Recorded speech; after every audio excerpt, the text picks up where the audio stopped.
have been taking mostly a lot of landscapes in the last decade and a half. I started basically in the 80s. I came out of a hospital, detoxification, and suddenly I met the day. And before that I had lived by night, and I was unfamiliar with daylight.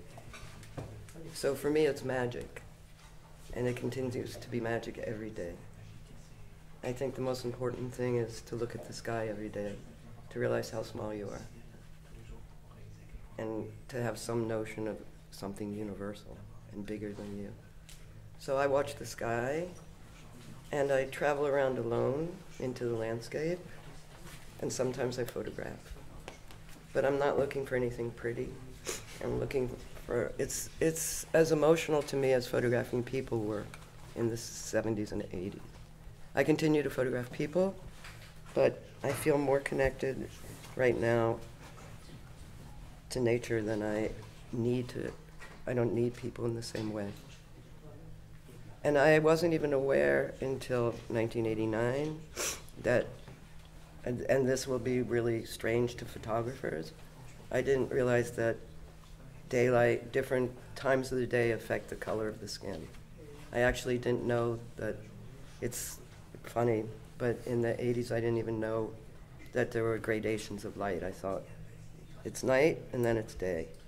So it was a real revelation to me to become familiar with the outside world. A lot of that is shown in this work. More recently, it's about friends and loss. I lost most of my community to AIDS. Basically, everyone my age, my whole generation, everyone I should be getting older with is gone. So I look for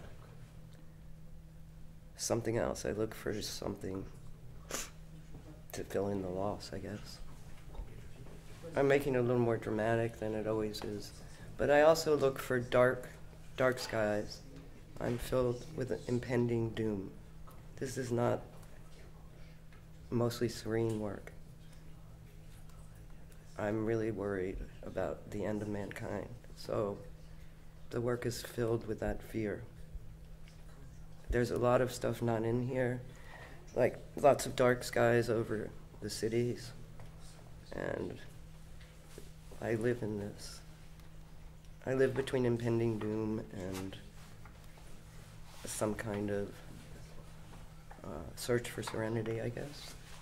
It must all sound very naive to French people who don't talk like this, but I don't really describe my work. I haven't described my landscapes before, so I'm trying to articulate something.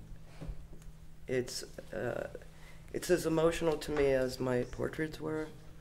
I see them as portraits of places, portraits of the sky, portraits of clouds, portraits of trees.